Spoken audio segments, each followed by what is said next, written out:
Hi everyone, and welcome back to the Southerner's Northern Garden. So I'm really excited today because I wanted to share with you a few plants that I picked up at a local garden center in Home Depot that I'm adding to my garden this year. So I've mentioned on my channel, and you've seen me plant a lot of proven winners plants, and that's mostly because a lot of proven winners plants go down to further zones. I'm growing zone 6, and so a lot of plants that they grow are trialed in Michigan, which is much colder, gets much colder than it does here.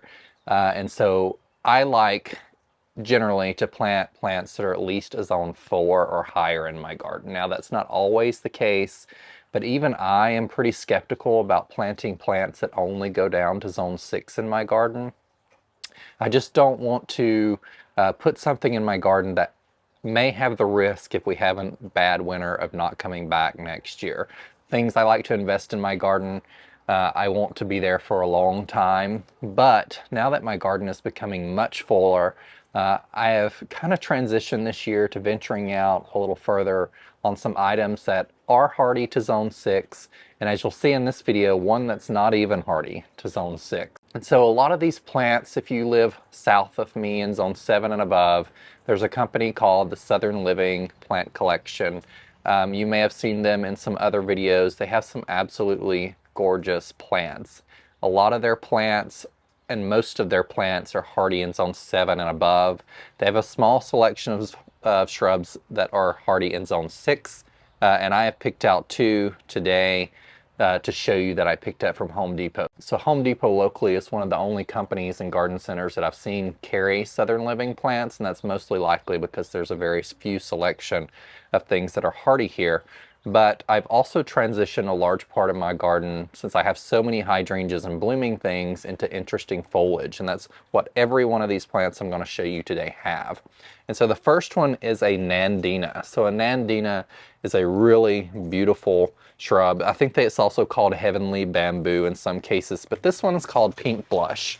And I found it on their website the other day, and I started to order it online, and I was like, well, let me run to the Home Depot, see if they have one, and then I found it at Home Depot and I was really excited. It does look a little rough. I don't know about you, but our local Home Depot does not take great care of their plants. In fact, most of my discount plants that I get end up coming from the Home Depot.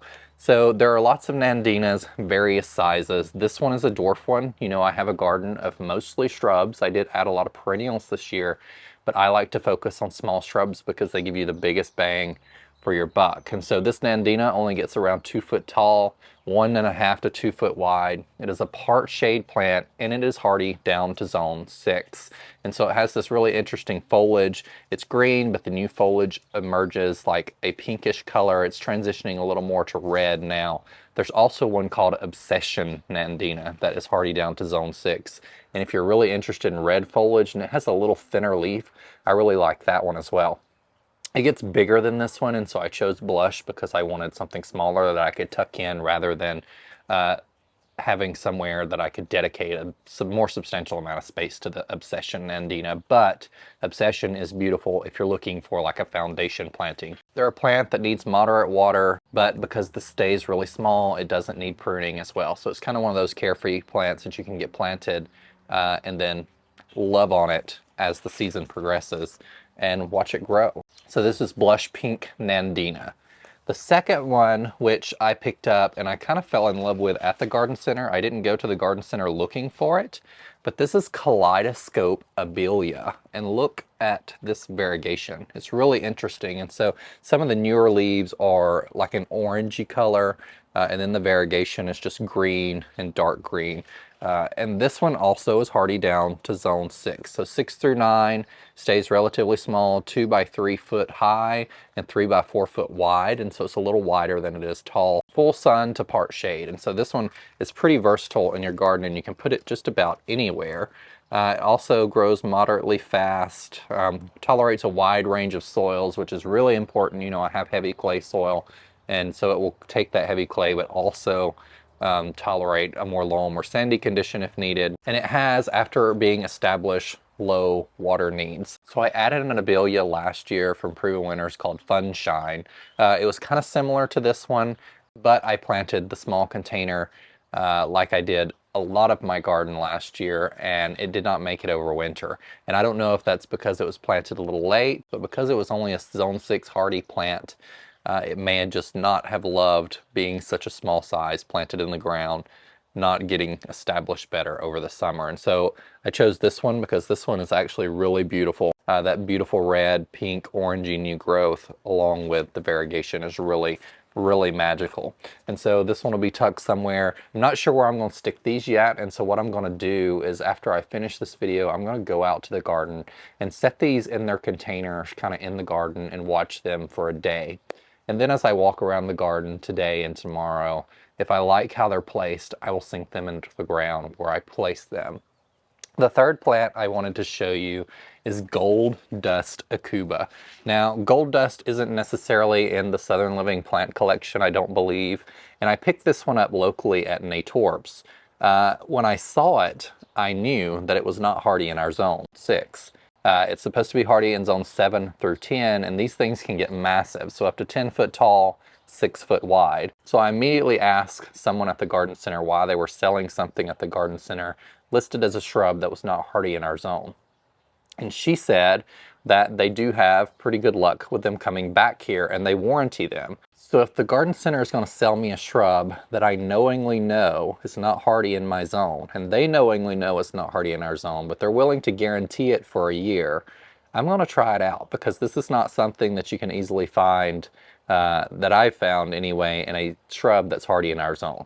So because it isn't necessarily hardy in our zone, it may die back more in winter. So she said it would not get as large as it would in southern zones. So I'm considering putting this up there where the Tampa spruce is that I showed in my last couple videos that has kind of died down. I'm going to pull that out, and I'm thinking about sticking it there just for a magical foliage texture there, and I can keep it trimmed down if it does start getting too big, or I can move it elsewhere in the garden. Now this does like a lot of shade, and so I think that'll be a pretty good space for it. So that area is getting more shady as the trees grow up. It will get morning sun, and so there'll be a little bit of sunlight, but the rest of the day it will be pretty much in all shade. And so Gold Dust 𝗟𝗶𝗸𝗲, beautiful plant if you're in a southern garden to add some wonderful foliage interest to your garden. It is evergreen also in a lot of lower zones. This is zone 7 through 10. The higher you go in zones, so like 8, 9, 10, it will probably be more evergreen. Here, I'm not sure that it will be evergreen, but if I can get this nice foliage texture in my garden year after year, and she said just mulch it up pretty well in zone 6, I'm going to give it a try anyway. So I hope you all have a wonderful holiday Memorial weekend. I'm going to be doing as much gardening as I can this weekend to get as much stuff in the ground and things finalized before the heat starts of the summer. And so that's a lot of how I garden. I like to get everything done before the heat of the summer and then just watch it grow.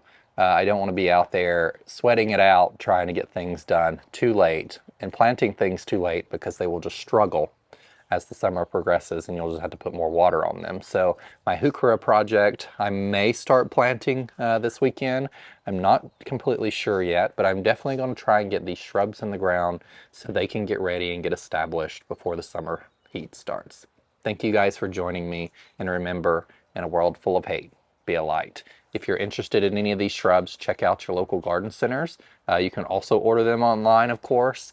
Southern Living has a great selection of plants if you're in southern zones. There's some beautiful 𝗟𝗶𝗸𝗲𝗏, which are beautiful plants, some sunshine ligustrums, also pronounced ligustrum in some areas of the United States. But just check them out. You may more easily find Southern Living plants than Proven Winners plants in southern zones, but I did want to add some of these southern type plants to my garden, because after all, this is the Southerner's Northern Garden. Take care, everyone.